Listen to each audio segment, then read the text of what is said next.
nós vamos conhecer quais são as principais técnicas de diálise e vamos finalizar com a técnica de hemodiálise. Na nossa aula de amanhã, nós vamos estudar as demais terapias de substituição renal.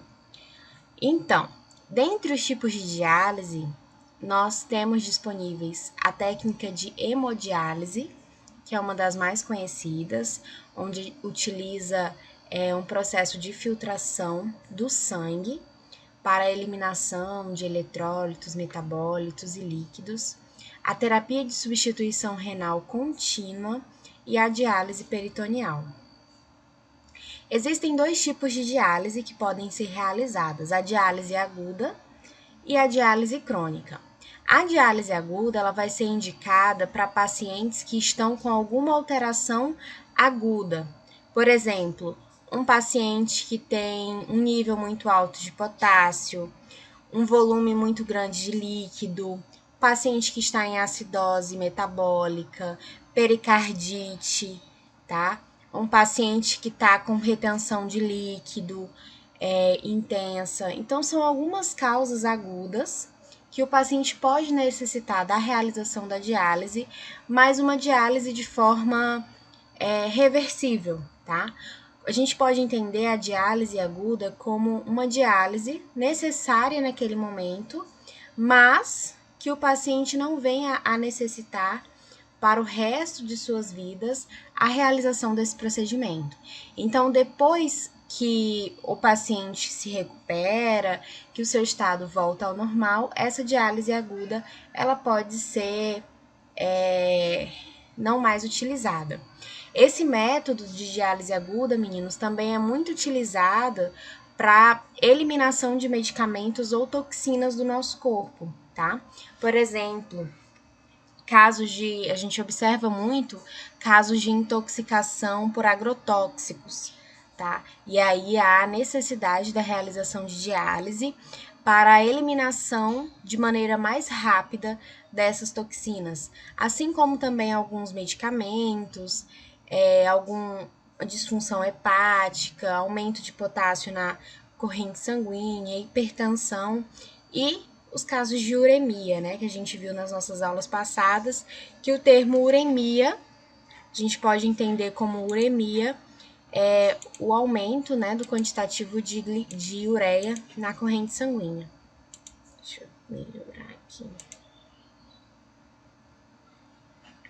A diálise crônica, por outro lado, ela já é utilizada, meninos, em casos de manutenção na doença renal crônica ou na doença renal terminal, tá? Então, nesse caso, a diálise crônica, ela vai ser prescrita, né? O paciente vai precisar realizar esse processo de diálise até, né, por toda a vida daquele indivíduo ou até o momento dele realizar um transplante renal. Essa diálise crônica, ela é realizada quando o paciente apresenta alguns sinais e sintomas urêmicos, tá? A gente entende, então, por uremia, esse aumento de ureia na corrente sanguínea, como a gente vem discutindo ao longo das nossas aulas, a ureia é um metabólito, né, liberado através do trabalho muscular, e aí essa ureia, ela atinge a corrente sanguínea e deveria ser eliminada através da função renal. Mas, em casos em que o paciente encontra-se com essa disfunção renal, com essa alteração renal, o que pode vir a acontecer? Essa ureia acaba se acumulando na corrente sanguínea e traz consequências e traz mudanças em todos os sistemas orgânicos do indivíduo. Como, por exemplo, o paciente pode ter náusea, vômito, anorexia, letargia, confusão mental, aumento de potássio, que nós chamamos de hiperpotassemia, sobrecarga de líquidos, enfim. Essa diálise crônica, então, no caso, ela vai ser indicada, tá, para pacientes que têm a doença renal crônica avançada ou doença renal terminal, até o fim da vida do paciente ou até o momento em que ele realiza um transplante renal, tá? Vale ressaltar, né, que a técnica de diálise, então se o paciente vai fazer hemodiálise, diálise peritoneal, ela pode mudar ao decorrer, né, do avanço do paciente, tá? Às vezes ele pode iniciar com uma hemodiálise, depois passa para uma diálise peritoneal. Então, não necessariamente se o paciente ele realiza a hemodiálise, ele vai finalizar o seu tratamento com a hemodiálise, tá? Essas técnicas, elas podem ser mudadas. E aí a decisão da técnica escolhida, ela depende muito do paciente. Então, para isso, o paciente ele tem que conhecer, tem que estudar quais são as suas opções, né, as suas funcionalidades, para ele poder escolher o melhor método para ele, né, juntamente, claro, com uma conversa com o seu médico responsável. Então, essa decisão, até mesmo a decisão de iniciar uma diálise, só deve ser tomada depois de uma discussão minuciosa. Essa discussão minuciosa deve acontecer entre paciente, família, médico e outras pessoas, porque vale ressaltar que os pacientes nefropatas, os pacientes que realizam diálise, eles são pacientes que necessitam de muito apoio familiar, eles necessitam de um vínculo social para que venha apoiar a eles durante esse processo, porque não é um processo fácil, é um processo muito difícil ao paciente, à família. Então, esse apoio, esse vínculo é muito importante. Por isso, a necessidade dessa conversa, desse diálogo, dessa orientação, tá? Então, como eu comentei com vocês, o transplante renal bem-sucedido elimina a necessidade do paciente realizar a diálise, né? Então, como a gente viu nas nossas aulas de transplante renal, quando o paciente apresenta um sucesso no seu transplante renal, elimina-se a necessidade da realização de diálise. Porém, o paciente, muitas vezes, são prescritas sessões de diálise antes da cirurgia, para que possa garantir um estado saudável do organismo. E também, muitas vezes, após a realização da cirurgia, ainda há a necessidade de realização de diálise, tá? Pois a gente viu também, né, que a maior taxa de sucesso ocorre quando o doador é vivo, né? Então, em caso de doadores vivos, essa chance de sucesso e essa chance de retorno da função renal acontece de forma muito mais rápida.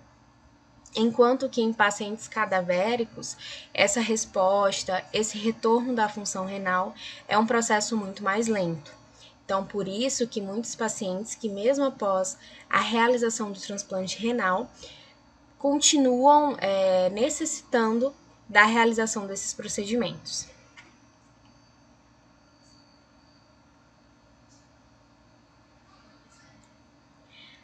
A hemodiálise, meninos, então uma das técnicas que eu pedi para que vocês assistissem na aula de ontem, para que vocês entendessem como é o funcionamento, quais são os materiais que são utilizados, para que ficasse uma imagem bem representativa na cabeça de vocês.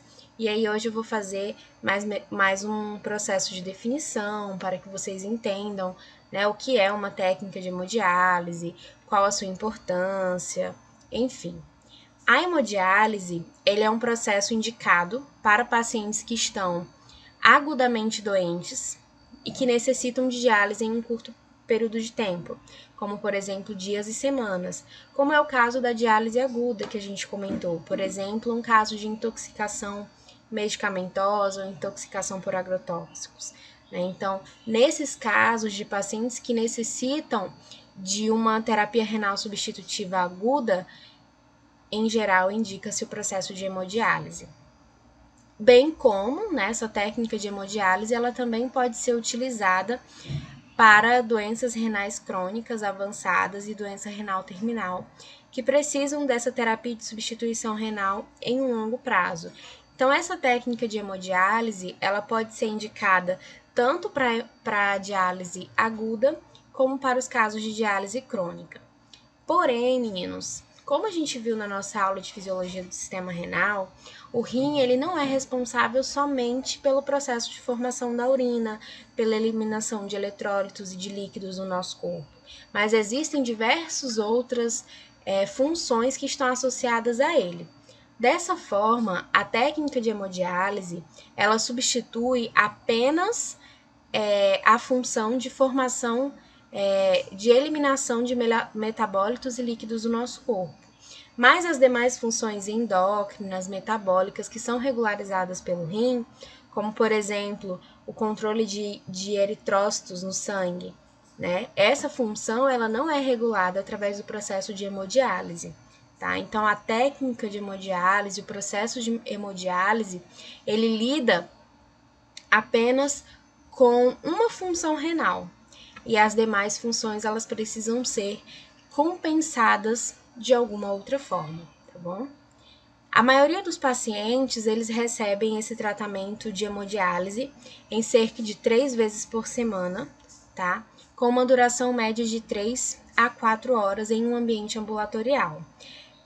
Esse processo de hemodiálise, ele também pode ser um processo realizado em casa, pelo paciente ou pelo cuidador, mas é um processo bem rigoroso, o paciente tem que ter muitos recursos, tem que ter um apoio familiar e um apoio profissional para o acompanhamento e a realização desses procedimentos em casa, mas sim, é possível.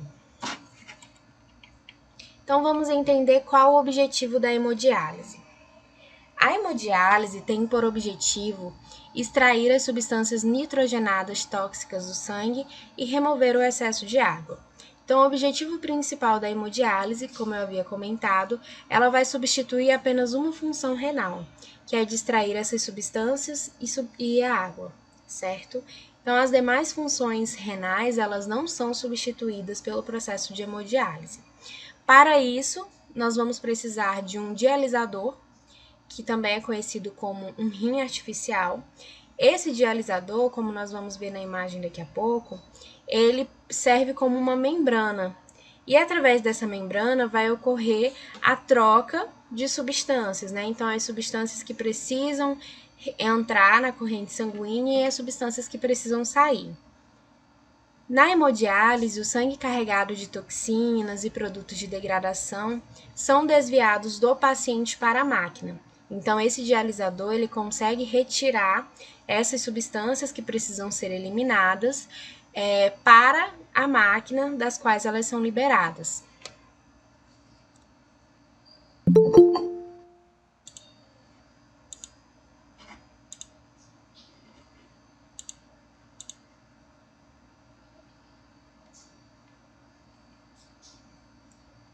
Aqui nós temos uma imagem, tá, meninos, representando como que acontece esse processo de diálise.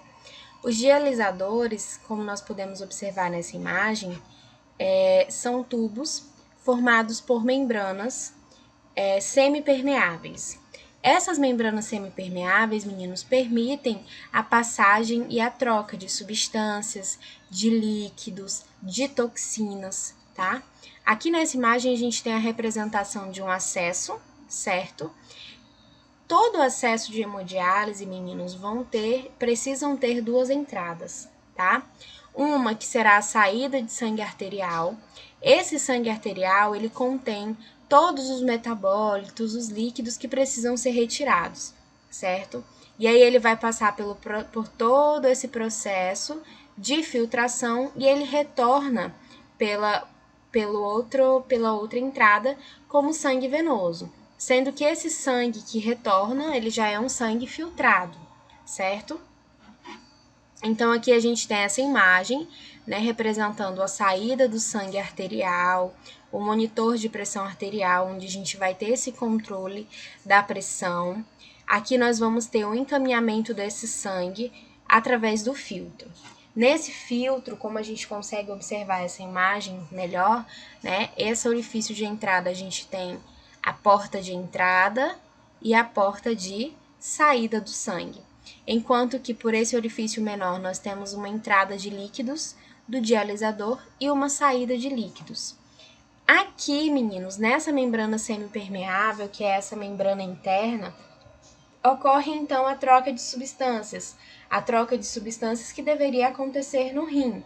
Então, a ureia, substâncias como, por exemplo, ureia, creatinina, toxinas, elas vão sair do sangue e caminhar, né, para o líquido do dialisado.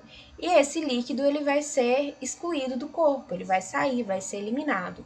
Enquanto que nós vamos ter a entrada de líquidos. Esse líquido ele também pode levar a permeabilidade de alguns eletrólitos, por exemplo, para a corrente sanguínea, tá? Como por exemplo o bicarbonato, para poder manter o pH sanguíneo.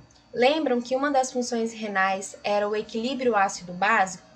Então, os rins eles conseguiam eliminar, né, uma grande parcela de ácidos e reabsorvia o bicarbonato.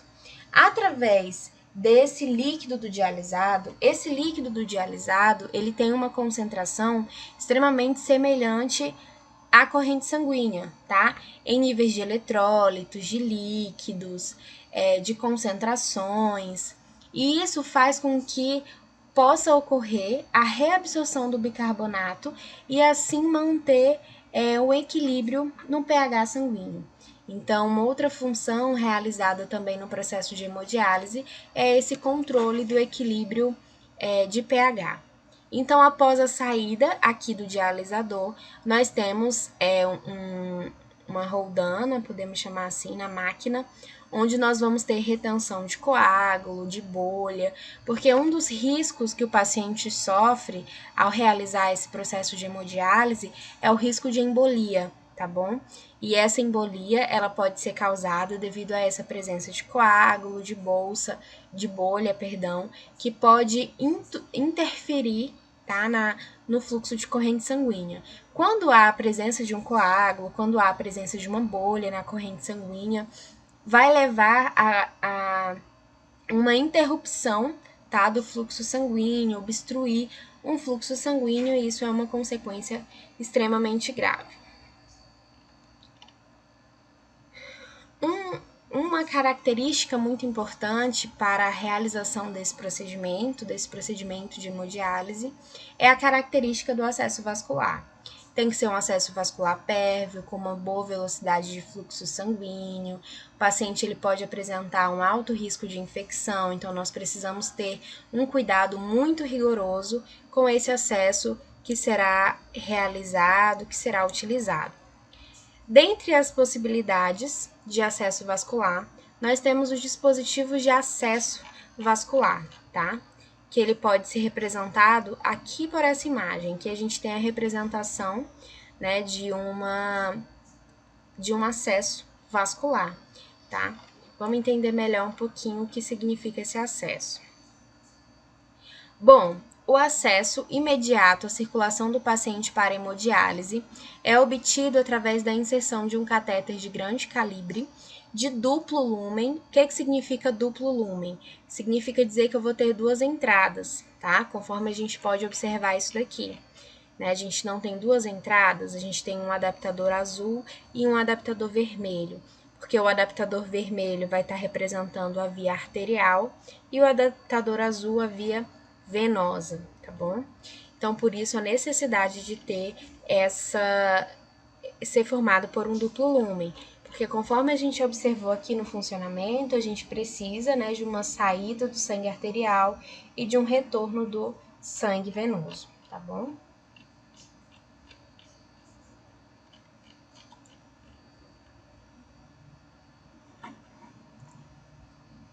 Esse acesso ele pode ser realizado na veia subclávia, que é aquela imagem que a gente está representando, na veia jugular ou na femoral, tá? Esse é um procedimento realizado pelo médico, tá, meninos? Então, aqui, conforme a gente está observando, nós temos, né, a ligação aqui da veia jugular interna, pode ser realizada nessa veia, e aqui nós temos a veia subclávia. Então, essa imagem a qual está sendo representada para vocês, foi utilizada, né, um acesso na veia subclávia, tá? Então, esse acesso calibroso, ele permite esse bom fluxo sanguíneo para que o processo de hemodiálise ele possa vir a ser realizado com sucesso. O catéter tem uma funcionalidade muito boa, porque ele pode ser removido quando não mais for necessário. Então, por exemplo, se for um caso de uma hemodiálise aguda, esse catéter ele pode ser facilmente removido, tá? Então, aqui nessa imagem, né, como eu comentei com vocês, a gente tem a representação de uma veia subclávia e de um catéter inserido nessa veia, tá? Esse é um procedimento exclusivamente direcionado ao médico, tá, meninos? Enfermeiro, técnico ou nenhum outro profissional faz esse tipo de acesso. Vale deixar bem claro, né? Um outro método muito utilizado é a fístula. Acredito que vocês já tenham conhecido alguém que faça uso de fístula, né? Tem uma sensação, assim, bem diferente, né? Quando a gente sente a presença de uma fístula. Você sente uma vibração, né? Da fístula. E essas fístulas, elas precisam ser muito bem cuidadas, tá? Porque elas são extremamente necessárias a esse paciente e também tem a questão de poder trazer uma série de reações, uma série de problemas devido a alguma interferência nessa fístula. Vou citar aqui um exemplo para vocês, tá? Essa fístula, menino, geralmente ela está presente no antebraço, tá? Do paciente, na região aqui da fossa cubital. E aí, o que acontece? Sempre antes de você aferir uma pressão arterial, você tem que verificar se o paciente ele tem alguma fístula no braço. Então, se o paciente, por exemplo, tiver uma fístula no braço direito, a pressão arterial do paciente tem que ser medida no braço esquerdo. Vocês nunca podem aferir uma pressão arterial em um braço com fístula, porque ao aferir, você aumenta de forma muito bruta a pressão arterial e isso pode levar a uma ruptura da fístula, tá? Então, por isso, tenham muito cuidado antes de aferir uma pressão arterial. Então, assim, eu sempre digo, não existe nenhum procedimento de enfermagem que seja bobo, né? Todo procedimento de enfermagem, ele tem que ser muito bem avaliado, muito bem observado antes de ser realizado. O método preferido, meninos, para a realização da hemodiálise é a fístula arteriovenosa, tá? Essa fístula, meninos, ela é uma união feita, tá? Através de um procedimento cirúrgico, onde vai se unir uma artéria em uma veia. A gente consegue observar aqui nessa imagem, tá aqui presente no livro de vocês, tá? Isso aqui é a representação de uma fístula. Então, nós temos a representação, né, de como acontece essa união arterial e venosa, tá? Depois que é realizado esse procedimento cirúrgico, né, tem que se esperar um certo período, como por exemplo de 2 a 3 meses, que é o processo para amadurecer, o processo de recuperação cirúrgico, tá? E aí depois desse período, vai ter um aumento do fluxo sanguíneo, um aumento da velocidade do sangue naquele segmento. E para que se realize o processo de hemodiálise, são inseridas 2 agulhas no vaso, para que ocorra esse fluxo sanguíneo, né, através do dialisador, para que nós possamos ter uma via de saída do sangue e uma via de entrada. Então, são feitos 2 acessos naquela região da fístula. Por isso, há a necessidade, né, de realizar esse procedimento cirúrgico para poder aumentar esse calibre venoso. Uma FAV amadurecida, bem-sucedida, ela consegue calibrar acessos de grande calibre, de 14, 15 ou 16, que são inseridos para cada tratamento de diálise, tá? Então, após cada realização de diálise, né, para cada realização de diálise, perdão, é realizada a inserção de 2 catéteres, tá? Logo depois da cirurgia, meninos, que os pacientes realizam para a inserção dessa fístula, nós o recomendamos a realização de exercícios, tá? Exercícios com a mão para poder aumentar o tamanho desses vasos, como, por exemplo, apertando uma bolinha de borracha, tá? Então, quando o paciente ele começa apertando, né, essa bolinha de borracha, ele está fazendo um exercício para a região da fístula e aumentando o fluxo sanguíneo e o aporte sanguíneo. Uma outra opção, meninos, que é a que nós vamos estudar agora, é a do enxerto, tá? É quando é inserido um enxerto biológico para unir uma artéria e uma veia, né? Então, como a gente consegue observar aqui. Na primeira imagem, a gente tem a representação de uma fístula. Então, aqui na fístula, a gente está unindo uma veia e uma artéria. Aqui, no enxerto, nós também estamos unindo uma artéria e uma veia. Só que para isso, o que acontece? A gente precisa estar utilizando um enxerto. Esse procedimento, ele geralmente vai ser indicado para aqueles pacientes que possuem alguma fragilidade capilar, tá? Então, por exemplo, um paciente que também é diabético. Um paciente diabético, ele pode ter um sistema vascular comprometido, um sistema vascular que não vai suportar a realização de uma fístula. Então, para esses pacientes, podem ser realizados esses procedimentos de enxerto, tá bom? Então, ele coloca-se uma representação, né, de uma veia, de uma artéria, enfim, e para poder unir esses dois vasos, tá? Só um minuto, meninas.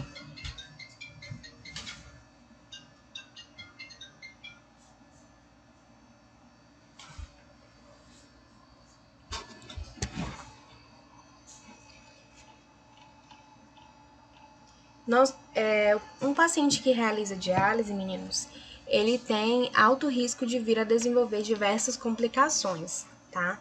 Então, essas complicações, elas precisam ser sempre avaliadas e acompanhadas, né? Um paciente, ele nunca pode realizar um processo de hemodiálise desassistido, tá? Principalmente por conta das diversas complicações que ele pode vir a ter devido à realização desse procedimento.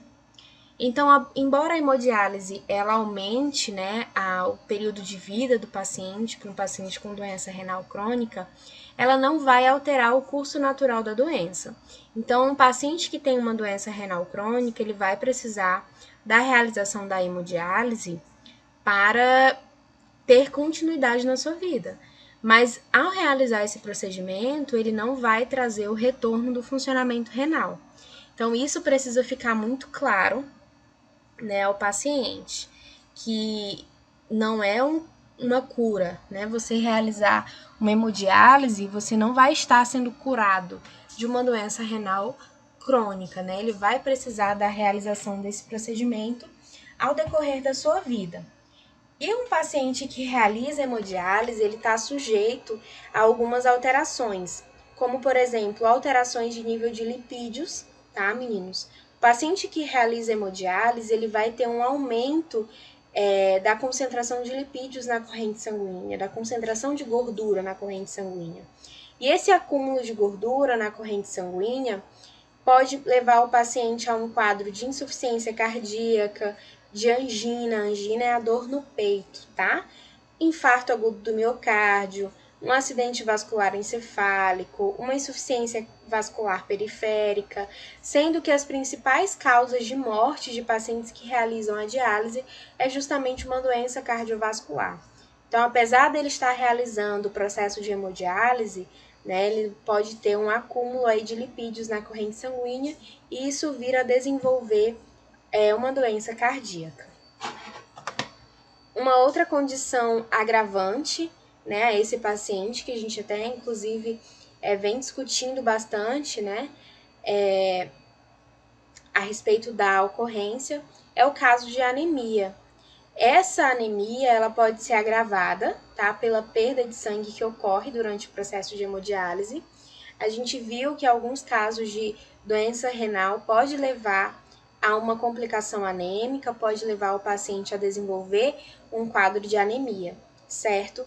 Devido principalmente ao controle do processo de eritropoetina. Mas, no caso, quando o paciente está realizando o processo de diálise, além dele ter esse processo, né, além dele ter esse processo alterado na formação das hemácias, ele também vai ter uma perda de sangue durante o processo de hemodiálise.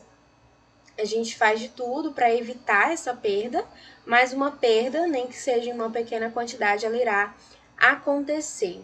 Podem ocorrer também alguns processos de sangramento gastrointestinais, ele pode vir a precisar fazer uso de medicamentos e também está associadas a outras condições médicas pré-existentes, tá?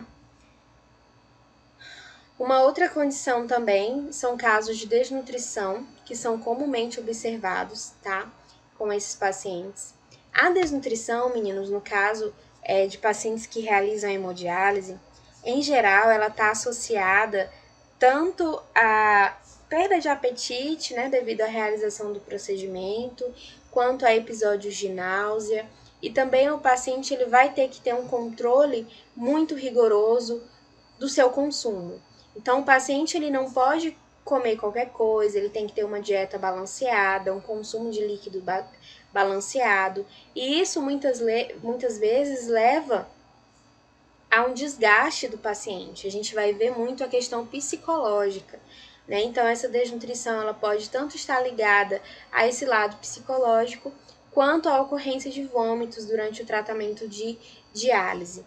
Porque durante o tratamento de diálise, ocorre um deslocamento muito grande de líquido, né? Então, o paciente ele perde um volume muito grande de líquido para circular na máquina, né? Isso pode levar a uma diminuição da pressão arterial e o paciente pode vir a ter casos de vômito.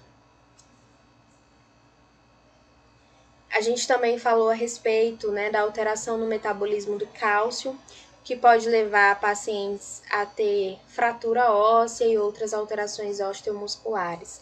Então, essa também é uma outra consequência.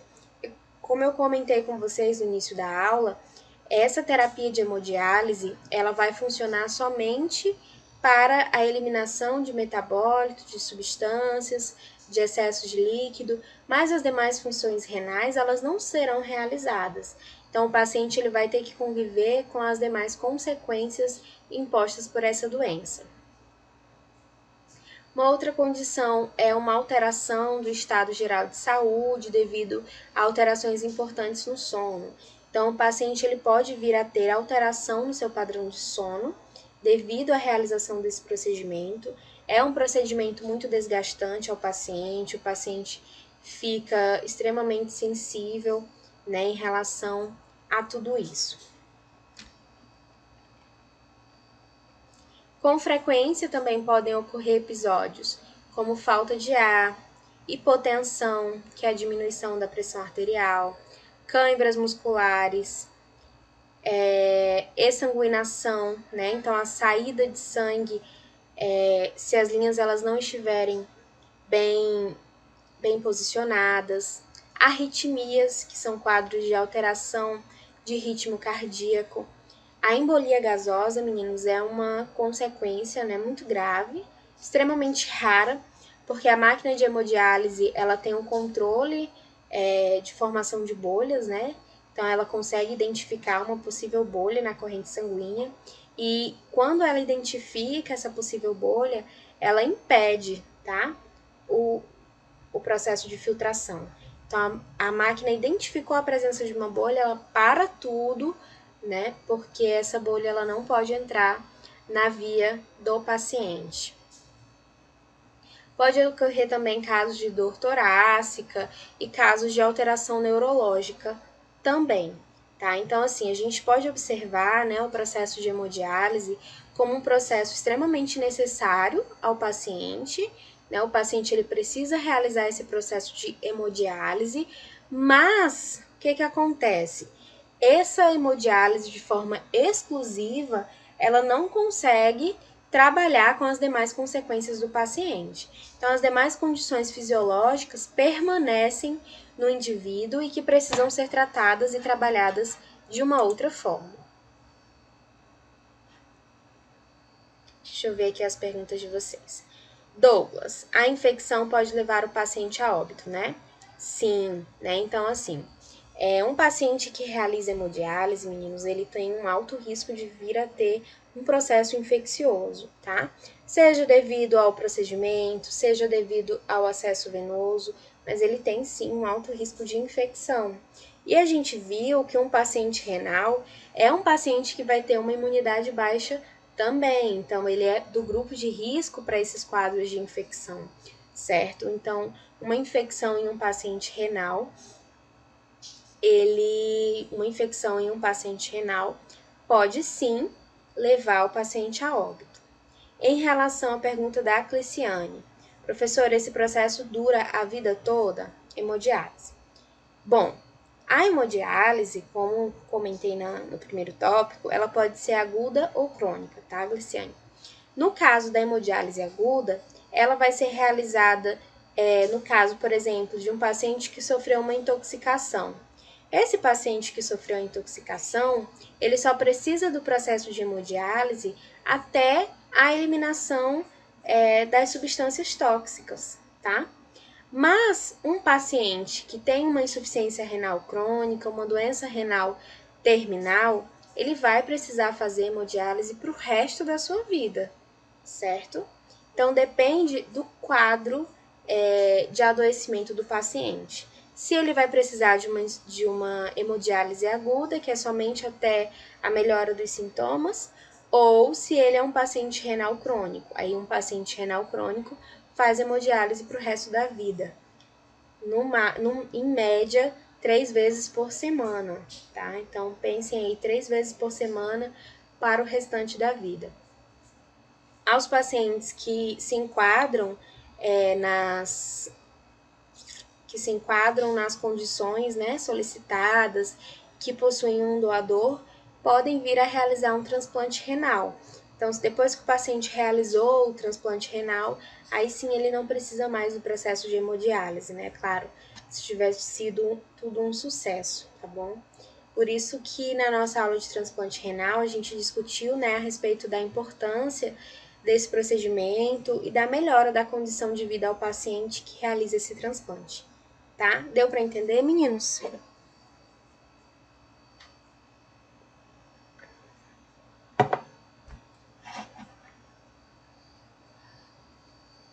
Então, vamos lá.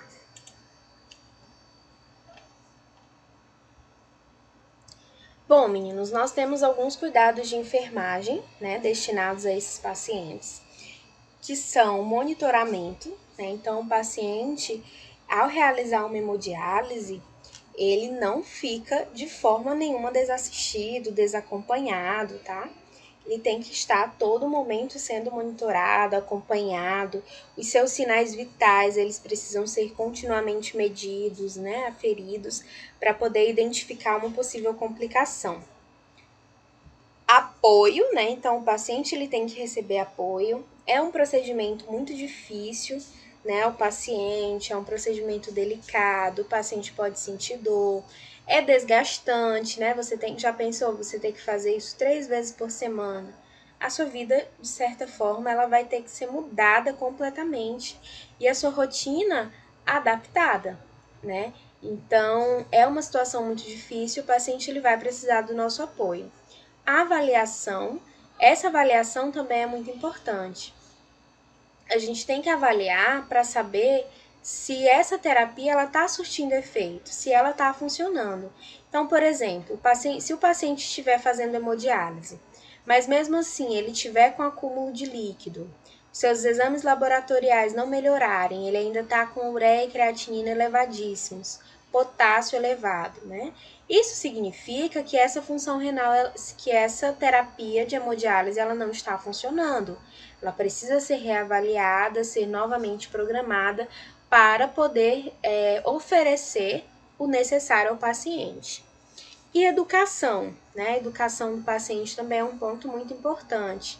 O paciente que realiza diálise, ele tem que ter um conhecimento muito claro daquilo que está sendo preparado a ele, certo? Então, a gente discutiu, né, que o paciente ele tinha um direito em opinar a respeito da terapia que ele deseja, a terapia que é possível a ele realizar, né? Ou hemodiálise ou diálise peritoneal. E para que ele possa ter esse poder de decisão, ele tem que conhecer quais são as técnicas, quais são os seus riscos, quais são os cuidados que ele precisa ter em relação à alimentação, atividade física, consumo de líquidos. Então, todas essas informações elas precisam ser compartilhadas a esses pacientes. Outros cuidados de enfermagem incluem, por exemplo, a manutenção do dispositivo de acesso vascular. Dispositivo de acesso de hemodiálise, meninos, é exclusivo para hemodiálise, tá? Não é para se fazer medicamento, não é para se administrar um soro, uma dipirona, não é para ter manipulação naquele acesso, tá? Então, geralmente, o paciente ele fica com 2 acessos. Um acesso venoso para administração de medicamentos, para hidratação, e aquele outro acesso para a realização da hemodiálise. Porque, como eu comentei com vocês, o risco de infecção a esses pacientes são elevadíssimos, certo? E quanto mais você manipula um acesso, mais riscos você pode causar, você pode levar ao seu paciente. Então, por isso, a importância aí, né, desse uso de vários acessos.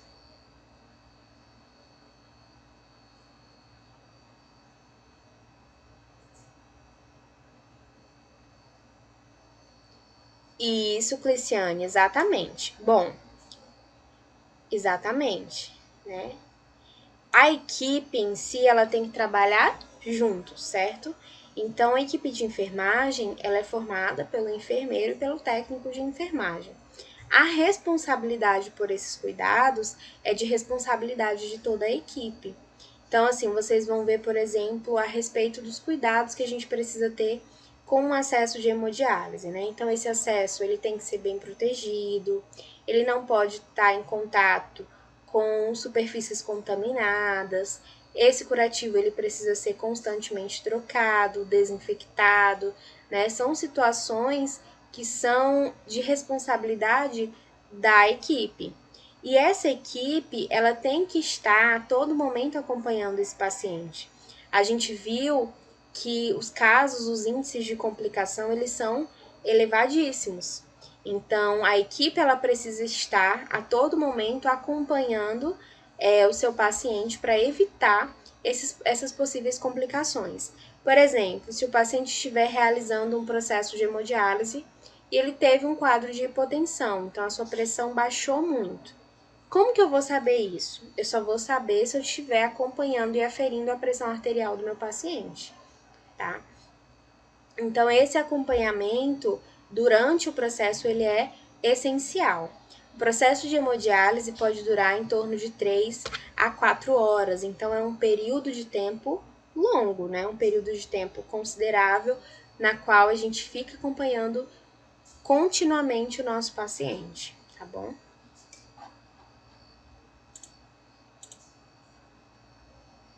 Promoção de terapia farmacológica. O que acontece? Alguns medicamentos acabam sendo eliminados do nosso corpo através do processo de hemodiálise, tá? Então, por exemplo, se um paciente precisa tomar um antibiótico, dependendo do horário que esse medicamento for prescrito, for administrado, ele pode vir a ser totalmente eliminado durante a terapia e não surtir o efeito adequado para o tratamento da infecção.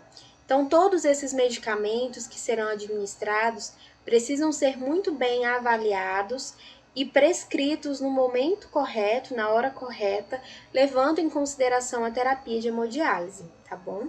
Assim como a gente também tem que controlar se não tem uma concentração muito alta de medicamento, né? Então, porque o paciente não vai conseguir eliminar esse medicamento através da urina. Ele precisa da hemodiálise para retirar. Então, esse acompanhamento, ele é essencial. E aqui a gente traz também a ideia de educação do paciente. A gente tem que orientar o paciente quanto ao uso dos seus medicamentos. Aqui ele nos trouxe um exemplo de um paciente que faz uso de medicamentos antihipertensivos. Esse paciente, em geral, eles orientam que esse paciente não utilize esse medicamento antes da realização da hemodiálise. Por quê? Durante o procedimento de hemodiálise, a pressão do paciente pode baixar demais, né? Então, eles recomendam o não uso desse medicamento antes do processo de hemodiálise. Então, por isso, né, a importância de se orientar, de conversar, porque o paciente ele precisa saber quais são os medicamentos, quais são os horários certos que ele precisa tomar, se ele deve ou não tomar, né? Aí aqui nós temos como cuidado a promoção da terapia nutricional e hídrica. A gente está acompanhando durante todas as nossas aulas a importância desse controle e desse acompanhamento alimentar. Então, o paciente ele não pode fazer uso de maneira indiscriminada de água, de alimentos, né? Essa alimentação ela tem que ser muito bem equilibrada e acompanhada, tá? Então, a dieta ela é importante, né, para manter o paciente em um bom estado nutricional, mas também ela tem que ter uma concentração de proteína adequada, de carboidratos e lipídios também.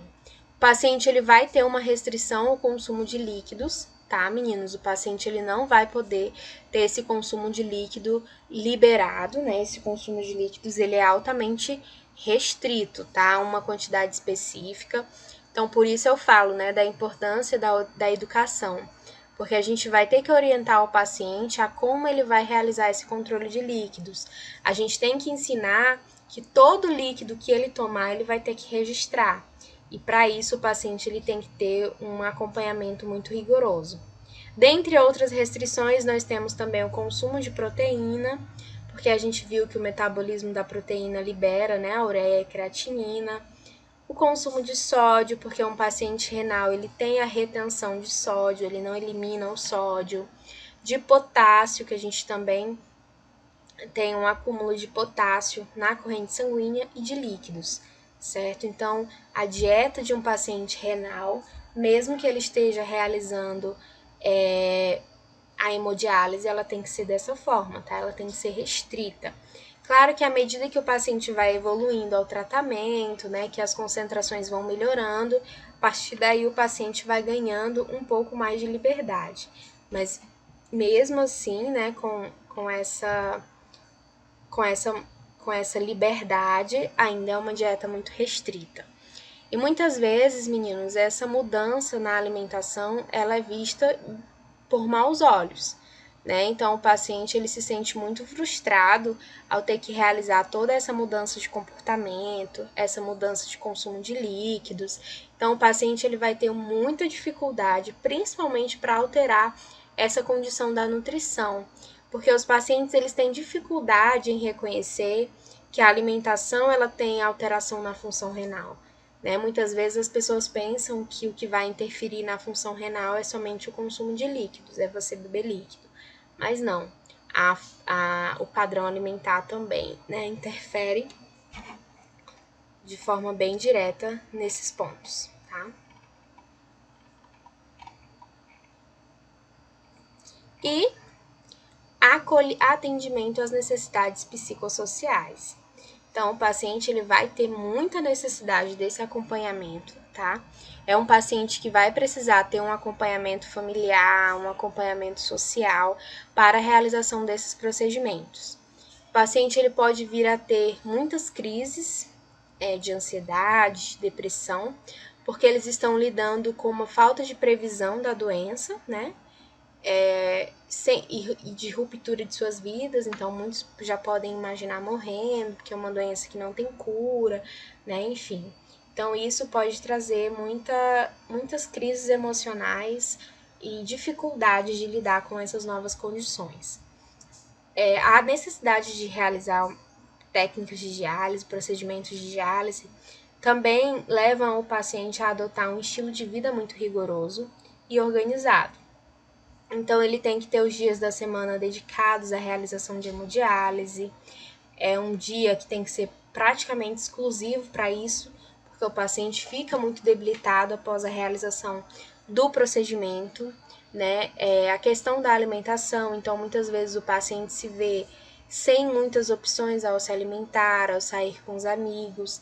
Então, vai ter uma sensação de conflito, de frustração, de culpa, de depressão, tá? Devido a essas condições.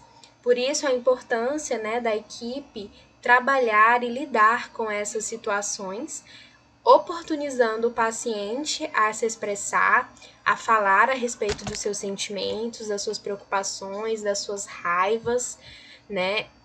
Para que nós possamos compreender melhor a situação na qual o paciente está passando.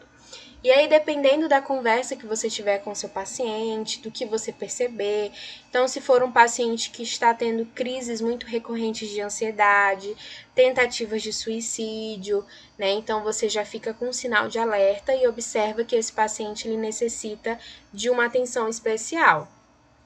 Essa atenção especial muitas vezes está ligada à psicoterapia, né? Então, foge um pouco da nossa linha de atuação. E para isso, para ajudar, né, para trabalhar com a equipe, nós venhamos à necessidade da atuação de um psicólogo, né, para lidar com todas essas condições.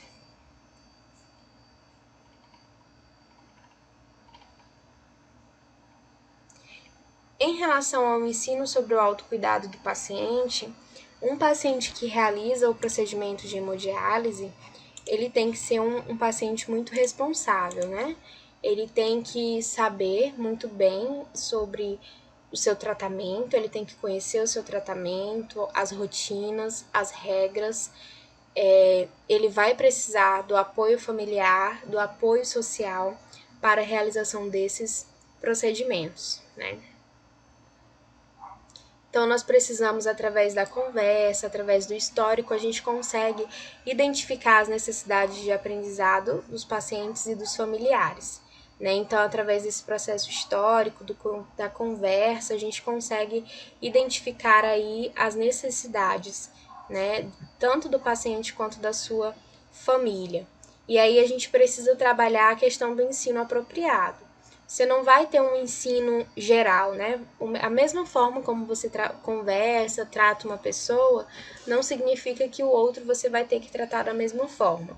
Cada um tem as suas individualidades, cada um tem as suas dúvidas, certo? Então aí a gente trabalha de tal forma que a gente tem que conhecer primeiro o nosso paciente para depois trazer aí uma terapia apropriada, né? Uma terapia de conversa, de diálogo e de orientação. Esse paciente ele vai ter que ter um acompanhamento psicológico rigoroso, né? Tanto a nível psicológico quanto a nível neurológico. Então, o paciente ele pode vir a ter uma depressão do estado mental, com alteração dos níveis de concentração, níveis de percepção, e nós precisamos trabalhar de forma sem julgamento. Então, a gente não pode julgar a família, não pode julgar o paciente, para que esse paciente ele se sinta à vontade e se sinta livre em conversar e dialogar com vocês.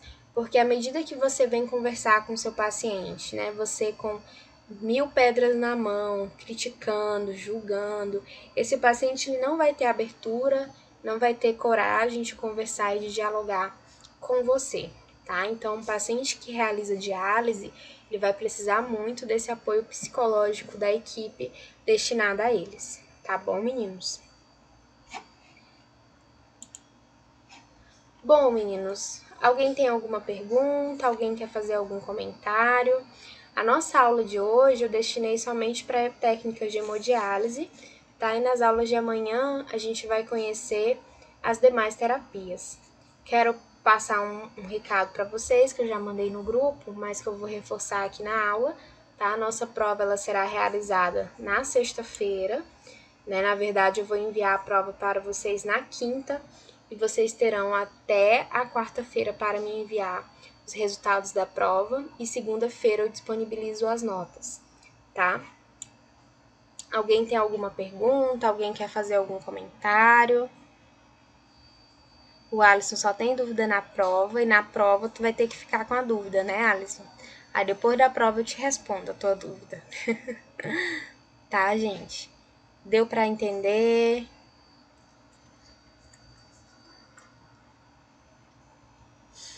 Sexta-feira, dia 24, tá, Cliciane? Na verdade, eu vou enviar a prova na quinta, dia 23, e aí vocês possuem até o final da sexta-feira, dia 24, para me enviar o gabarito, tá bom?